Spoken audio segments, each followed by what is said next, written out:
باللہ من الشیطان الرجیم بسم اللہ الرحمن الرحیم وَإِذْ تَأَذَّنَ رَبُّكُمْ لَئِنْ شَكَرْتُمْ لَأَزِيدَنَّكُمْ وَلَئِنْ كَفَرْتُمْ إِنَّ عَذَابِي لَشَدِيدٌ۔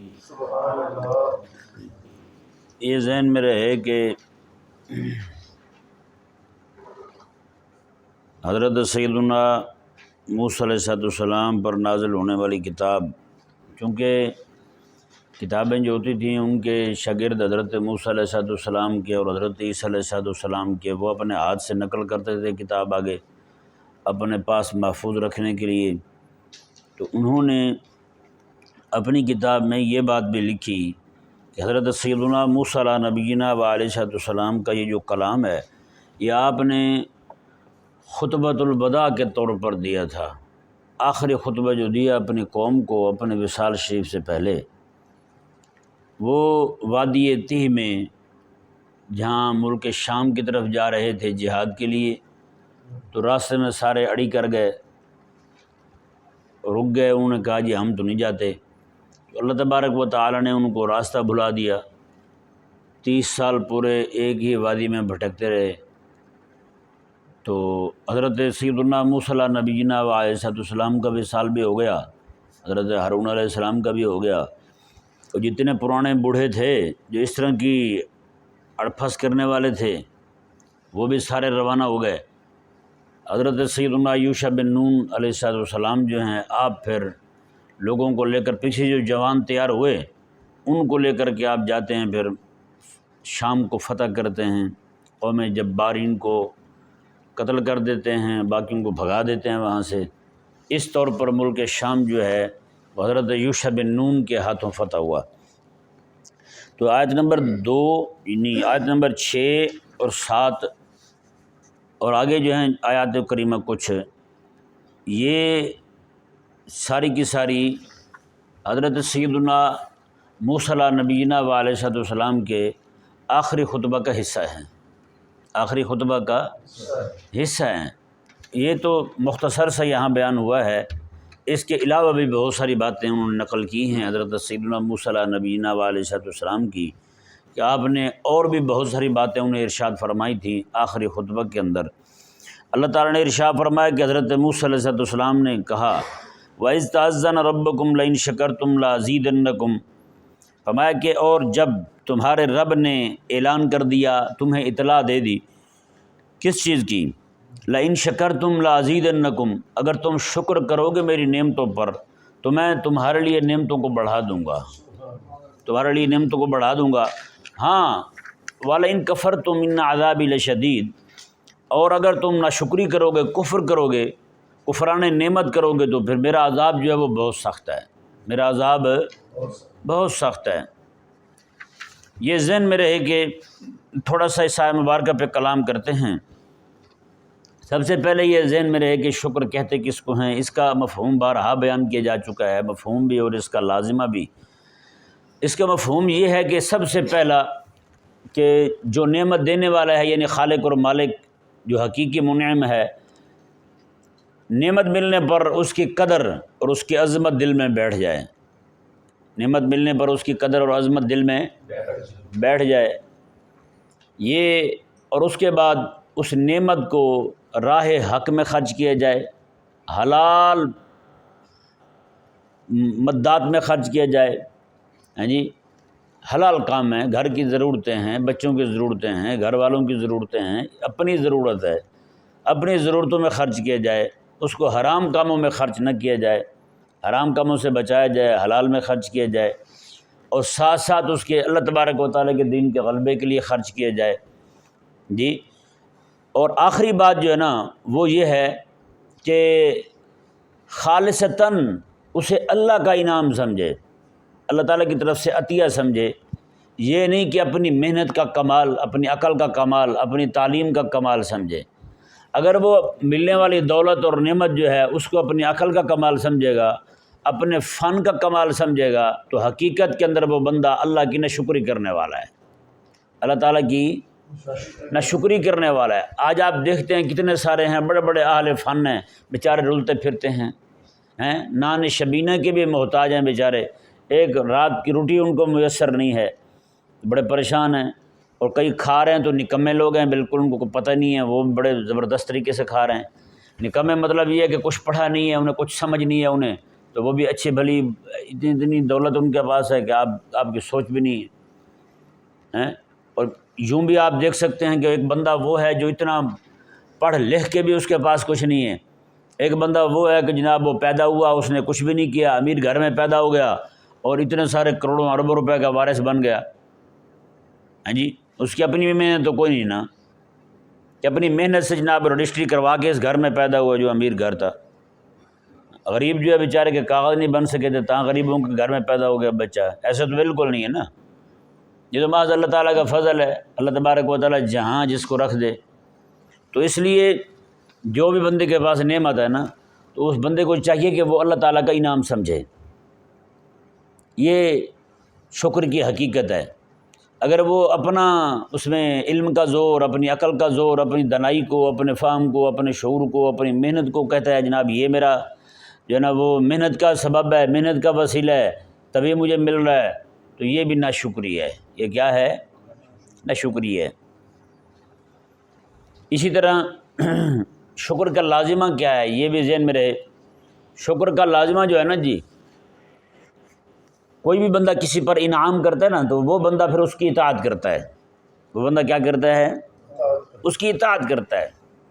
تو بندہ مومن پر بھی لازم ہے کہ اللہ تبارک و تعالیٰ کی نعمتوں کو یاد رکھے، اور نعمتوں کو یاد رکھ کے اس کا اطاعت گزار بندہ، طاعت گزار بندہ بن جائے، اللہ تبارک و تعالیٰ کا طاعت گزار بندہ بن جائے، اس کی نعمتوں کو یاد رکھے اور نعمتوں کو یاد رکھ کے اس کی عبادت میں مشغول ہو جائے، اس کی عبادت میں مشغول ہو جائے۔ چند ایک باتیں مزید جو ہے وہ اہم ہے اس معاملے میں، وہ آپ کے سامنے رکھتا ہوں کہ کون سی نعمت ہے جس پر زیادہ شکر ادا کرنے کی ضرورت ہے۔ ویسے تو کوئی بھی نعمت ایسی نہیں ہے جس پر کم شکر ادا کیا جائے، بنسبت دوسری نعمتوں کے کون سی نعمت ہے ایسی جو باقی نعمتوں کے مقابلے میں سب سے بڑی نعمت ہے؟ کون سی ایسی نعمت ہے جس پر شکر جو ہے باقی نعمتوں کے مقابلے میں زیادہ ادا کرنا ضروری ہے؟ کیونکہ اللہ تبارک و تعالیٰ نے یہاں اصول دیا لئن شکرتم لازیدنکم، میں شکر تم کرو نعمت میں بڑھا دوں گا تمہاری، شکر تم کرو نعمت دعائی میں بڑھا دوں گا۔ اب اس سے یہ بات واضح ہوتی ہے جس طرح نعمت ملنے پر اللہ تعالیٰ کا شکر ادا کرنے سے نعمت بڑھتی ہے، اس طرح کر کے نعمت ملنے پر اس نعمت کو اللہ تبارک و تعالیٰ کی راہ میں خرچ کے بنا کسی اور راہ میں خرچ کرنا، یہ بھی اللہ تبارک و تعالیٰ کی ناشکری اور نعمت کے کم ہونے کی علامت ہے، نعمت کے کم ہونے کی علامت ہے۔ ہاں جی، نعمت بظاہر لوگوں کو یہی لگے کہ دنیا بڑھ رہی ہے، مال آ رہا ہے، یہ ہو رہا ہے، وہ ہو رہا ہے، دھکم پیل ہے ہر چیز کی، ہاں جی ریل پیل ہے ہر چیز کی، لیکن حقیقت کے اندر کیا ہوگا؟ اس میں سے برکت اٹھ جائے گی۔ وہ بندہ جو ہوگا جس کے پاس وہ مال ہوگا اس کی زندگی سے روحانیت ختم ہو جائے گی، اس کی زندگی سے جناب اللہ بھلا کرے آپ کا وہ جو ایک چاشنی ہوتی ہے، ایک لذت ہوتی ہے، عبادت کی لذت ہوتی ہے، وہ ساری ختم ہو جائے گی۔ ہاں جی، جیسے مثال کے طور پہ میرے کریم آقا صلی اللہ علیہ وآلہ وسلم نے ارشاد فرمایا کہ جو بندہ کہیں پہ نگاہ پڑے نا غیر عورت پر، اپنی نگاہ وہاں سے پھیر لے تو اللہ تبارک و تعالی اس کے دل کو عبادت کی لذت عطا فرماتا ہے، اس کے دل کو عبادت کی لذت عطا فرماتا ہے۔ اور بڑی قابل غور بات ہے کہ حضور فرماتے ہیں کہ آنکھ پھیر لے، آنکھ بند کر لے جیسے نگاہ پڑے، تو قربانی تو آنکھ نے دی ہے، انعام دل کو مل رہا ہے، سمجھ رہے ہیں؟ قربانی آنکھ نے دی ہے نا کہ آنکھ پھیر لی، انعام دل کو مل رہا ہے۔ تو اس کا جواب یہ ہے کہ حقیقت کے اندر غور کیا جائے تو یہ قربانی بھی دل کی ہے۔ آنکھ نے دیکھا وہ تو بند ہو گئی، جھٹکا دل کو لگتا ہے، دکھی دل ہی رہتا ہے یہ نہیں؟ ہاں، تکلیف دل اٹھاتا ہے، اس لیے جو تکلیف اٹھاتا ہے آنکھ نے تو اپنی لذت اٹھا لی، دیکھ لیا، فوراً جو ہے نا آنکھ پھر گئی۔ اب چوٹ چونکہ دل پہ لگی ہے تو قربانی حقیقت میں دل نے دی ہے۔ کس نے دی ہے؟ دل نے قربانی دی ہے۔ اس لیے اللہ تبارک و تعالی نے اس پر یہ انعام فرمایا کہ اس کو عبادت میں لذت عطا فرما دی، عبادت کی چاشنی عطا فرما دی۔ یہ دیکھیں اللہ کی نعمت تھی آنکھ، اللہ کی نعمت کو اللہ کی نافرمانی میں خرچ کرنے سے بچایا، اللہ نے نعمت کیسے بڑھا دی؟ پھر دل کو عبادت کی لذت سے مالا مال کر دیا۔ یہ ہے نعمت پر شکر ادا کرنے سے بھی نعمت بڑھتی ہے، نعمت کو رب تعالیٰ کی نافرمانی میں خرچ نہ کرنے سے بھی، خرچ کرنے سے بچانے سے بھی اللہ تبارک و تعالیٰ نعمت کو بڑھا دیتا ہے، نعمت کو بڑھا دیتا ہے۔ یہ ذہن میں رہے، نعمت بڑھنے کے لیے ضروری ہے کہ نعمت کا پہلے وجود ہو، کہ نہیں سمجھ آیا؟ کسی کے پاس عہدہ ہوگا تو ترقی ہوگی نا بھائی، کسی کے پاس عہدہ ہی نہ ہو تو وہ کہتا ہے کہ اس کو ترقی ہو گئی ہے۔ سمجھا رہے نہیں سمجھ آ رہا ہے؟ سمجھ آ رہا ہے کہ بلا؟ تو نعمت ہو تو ترقی ہوتی ہے، نعمت نہ ہو تو ترقی کون سی بھائی؟ تو اس لیے اب اس مسئلے کی طرف آتے ہیں جو زیادہ اہم ہے ہمارے لیے، وہ یہ ہے ایمان۔ وہ کیا ہے؟ اہل اللہ فرماتے ہیں جو بندہ ایمان پر اللہ تعالیٰ کا شکر ادا کرتا ہے، اللہ تبارک و تعالیٰ اس کے ایمان کو بڑھا دیتا ہے، اس کے ایمان کو بڑھا دیتا ہے۔ اب ذرا خود اندازہ لگائیں، ہم روزانہ کتنی بار اللہ تعالیٰ کا شکر ادا کرتے ہیں ایمان ملنے پر؟ بولے نا، نہیں کرتے، قدر ہی نہیں ہے نا جی۔ ہماری ترجیحات میں ایمان شامل ہوتا تو ہم شکر ادا کرتے ایمان پر، لیکن ہمیں میرے آقا علیہ السلام نے تعلیم فرمائی یہ بات۔ کیسے جی؟ کھانا کھانے والی دعا تو آتی ہوگی سب کو، الحمدللہ الذی اطعمنا وسقانا وجعلنا من المسلمین، پڑھو نا یار، وجعلنا من المسلمین۔ اب دیکھیں، کھائی تو اس نے روٹی ہے، کھائے تو اس نے پھل ہیں، حبیب کریم علیہ السلام نے دعا کیا تعلیم فرمائی، آپ حیران ہوں گے۔ الحمدللہ الذی اطعمنا وسقانا وجعلنا من المسلمین۔ میں تمام تعریفیں اس اللہ کے لیے ہیں جس نے ہمیں کھانا کھلایا، تمام تعریفیں اس اللہ کے لیے ہیں جس نے ہمیں پانی پلایا، اور تمام تعریفیں اس اللہ کے لیے ہیں جس نے ہمیں مسلمان بنایا۔ آ گئی ایمان کی، ایمان پر شکر۔ کھائی تو روٹی ہے اس نے، تو ایمان پر شکر روٹی کے ساتھ شامل ہو گیا، سمجھ آیا نا؟ ایمان پر شکر جو ہے وہ روٹی کے ساتھ شامل ہو گیا، روٹی کے شکر کے ساتھ۔ پانی پیا ہے، میں شکر ادا کر رہا ایمان کا۔ یعنی حبیب کریم علیہ السلام یہ چاہتے ہیں کہ میری امت جو ہے ایمان ملنے پر شکر جو ہے وہ ہر حال میں کرتی رہے۔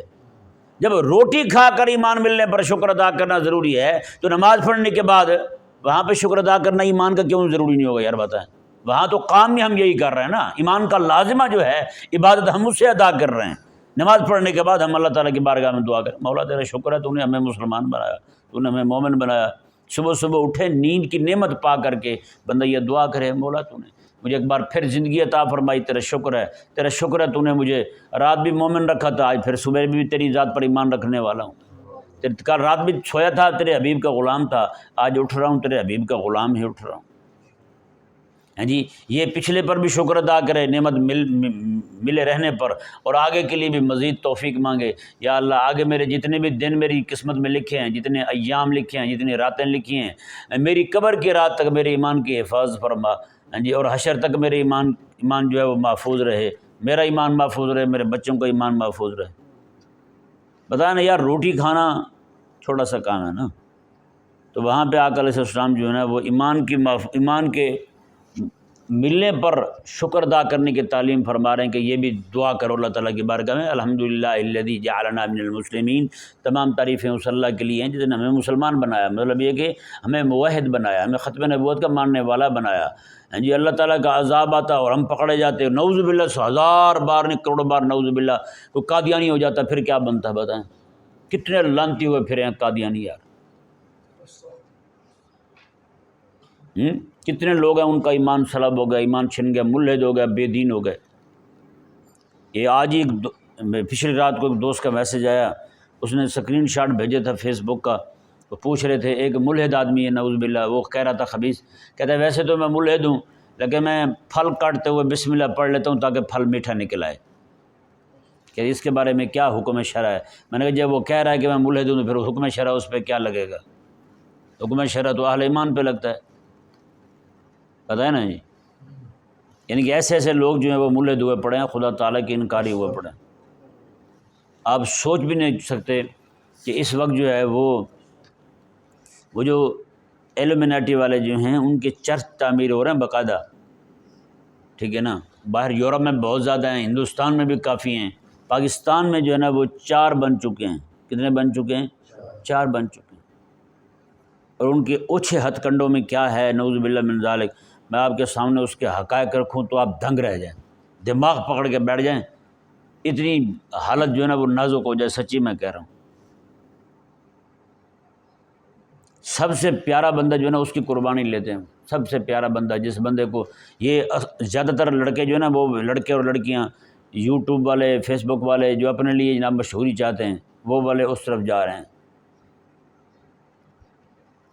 اور سب وہ کہتے ہیں، یہ میں صرف چھوٹی سی بات بتا رہا ہوں، سب سے پیارا جو ہے نا ان کا اس کو جناب لایا جائے سامنے. وہ جو سب سے پیارا کون ہے جناب، اس کی ماں ہے، اس کی بہن ہے، اس کی بیٹی ہے، کوئی بھی پیارا ہو اس کا، اس کو لایا جائے جی. پھر اس کے بعد جناب اس کو جب لے جاتے ہیں یورپی ملکوں میں جہاں نصرانی لوگ رہتے ہیں، وہاں چرچ میں داخل ہوتے ہی بڑے سارے سائز کی ان کی کتاب انجیل جو ہے وہ رکھی جاتی ہے، اور اس کے اوپر ننگے ہو کے جناب اس کو کھڑا کیا جاتا ہے بغیر کپڑوں کے. اور اس کے بعد جس بندے کو لایا جاتا ہے، جس کو وہ کہتا ہے یہ سب سے پیارا ہے، اس کو پھر اس کے ساتھ بدکاری پہ مجبور کیا جاتا ہے. بدکاری کرتے ہیں اس کے ساتھ. پھر اس کے بعد اس کو اسی کے ہاتھوں سے اس کو کہا جاتا ہے اس کو قتل کر دو. وہ قتل کر دیا جاتا ہے، وہی جو اس کے گھر کا سب سے پیارا ہوتا ہے. صرف مر رہے ہوتے ہیں اس لیے کہ ہمیں مشہوری مل جائے. اور یہاں پاکستان میں جو ہو رہا ہے، میں نے ایک بار آپ کے سامنے حقائق رکھے تھے، نعوذ باللہ ثم نعوذ باللہ من ذالک. وہ چرچ میں داخل ہوتے سب سے پہلا کام یہی کرواتے ہیں. اس چرچ میں شیطان کا چرچ کہلاتا ہے، انگریزی زبان میں اس کے لفظ بولتے ہیں. تو وہ چرچ شیطان کا چرچ کہلاتا ہے. تو اندر داخل ہوتے ہی بڑے سائز کا ایک قرآن پاک رکھا جاتا ہے. اگر وہ بندہ مسلمانوں میں سے تعلق ہو اس کا، تو اس کو پھر کہا جاتا ہے کپڑے اتار کے قرآن پاک کے اوپر کھڑا ہو جائے. بتائیں، یعنی ایمان سب سے پہلے لیتے ہیں، ہر شے لے لیتے ہیں اس سے، بالکل ایسے سمجھے کہ بغیرت سے عاری کر دیتے ہیں. پھر جس کو وہ لایا ہوتا ہے جناب یہ میرا سب سے پیارا ہے، اس کے ساتھ پھر اس کو منہ کالا کرواتے ہیں. آپ شکر ادا کریں قسم خدا کہ اللہ تعالیٰ نے ایمان دی ہے، اور اپنے بچوں کے ایمان کے بارے میں بھی فکر کریں. واللہ کہہ رہا ہوں حالات ایسے نازک آ گئے ہیں. یہ والے چرچ پاکستان میں 4 بن چکے ہیں.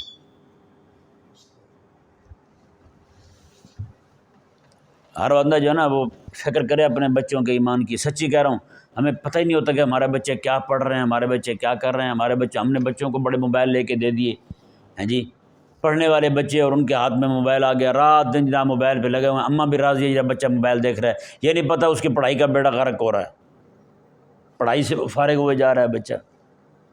پڑھنے والے بچے کے پاس تو موبائل ہونے نہیں چاہیے بھائی. ہر بچے کے پاس ٹچ موبائل ہے جی. بتائیں،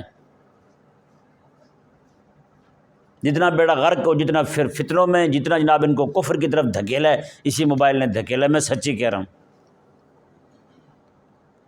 لڑکے ہیں، لڑکیاں، سارے اندھا دھند اس پہ لگے ہوئے ہیں. کسی کو فکر نہیں ہے، نہ ماں کو فکر ہے نہ باپ کو فکر ہے. اور ٹوٹیاں لگی ہوئی، کیا کہتے ہیں ان کو، ہینڈ فری کہتے ہیں. ہینڈ فری لگی ہوئی ہے کان میں جناب، مزے کے ساتھ پڑے ہوئے ہیں. نہ اماں کو پتہ کیا دیکھ رہے ہیں، نہ ابے کو پتہ کیا دیکھ رہے ہیں. اگر ایمان چاہیے نا تو یہ چیزیں جو ہے نا وہ بچوں کی پہنچ سے دور رکھیں، اپنے بچوں کو بچائیں ان چیزوں سے. سچی کہہ رہا ہوں میں. اگر نہ آپ کو پتہ بھی نہیں چلے گا کہ نہ بچہ جو ہے نا وہ کہاں کا کہاں جا گرا ہے. نعوذ باللہ من ذالک. جیسے ہی ہوس پرست ہو گئے نا، مال پرستی ان میں آ گئی ہے، مال کی محبت ان میں در آئی ہے، تو یہ چیز جو ہے نا بہت زیادہ تباہی کی طرف لے جا رہی ہے. اللہ تعالیٰ نے تو ایمان پر شکر جو ہے نا، یہ سچی بات ہے، یہ فرض ہے، تاکہ جو ہے نا اہل اللہ فرماتے ہیں جتنا شکر ادا کرو گے اللہ تبارک و تعالیٰ کا ایمان ملنے پر، اتنا اللہ تبارک و تعالیٰ تمہارے ایمان کو بڑھاتا جائے گا. ایمان میں ترقی آئے گی، ایمان میں اللہ تبارک و تعالیٰ نورانیت اور روحانیت پیدا فرماتا جائے گا. اللہ تعالیٰ نے ارشاد فرمایا کہ وقال موسیٰ ان تکفروا انتم ومن فی الارض جمیعا.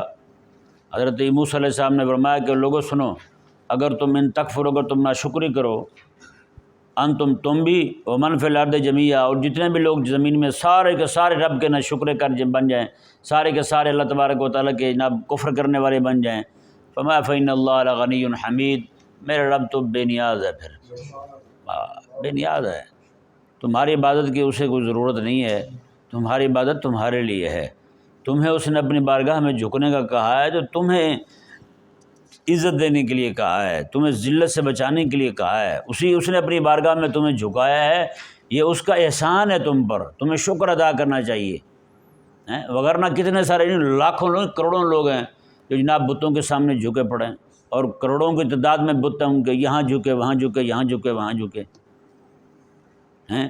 وہ ایک دوست نے 3-4 دن پہلے ایک مجھے ویڈیو بھیجی، اسرائیل میں ایک ہندو تھا، آپ کو پتہ ہے ہندو پاگل ویسے ہی جناب یہ سجدے کرنے کے ماہر ہوتے ہیں، لمبے ہو جاتے ہیں، الٹے ہو جاتے ہیں، زمین پر سجدہ کر رہے ہوتے ہیں، جناب ہاتھ نکال کے سر کے آگے، تو یہ تو کتوں کو بھی سجدہ کرنے سے نہیں چوکتے۔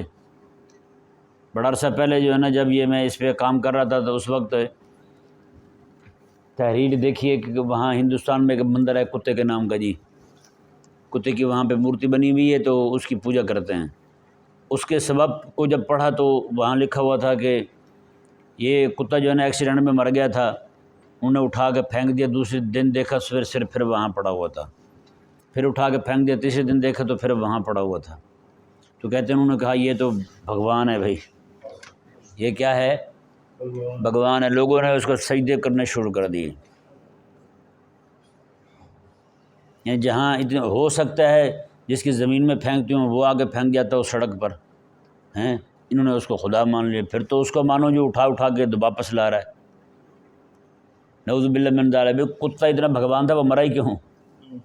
کتا بھگوان تھا تو وہ اتنا ایکسیڈنٹ میں کیوں مارا گیا جناب؟ بتائیں، یہ حساب ہے ان کا، بتائیں نا یار، اللہ تعالیٰ کا کتنا کروڑہا نہیں اربہا بار احسان ہے اللہ تبارک و تعالیٰ کا، جس خالق اور مالک نے ہمیں اپنی بارگاہ میں سجدہ کرنے کی توفیق عطا کی، ورنہ پتہ نہیں کتوں کے سامنے، چوہوں کے سامنے، بلیوں کے سامنے، مودی کے سامنے سجدے کر رہے ہوتے، بتائیں۔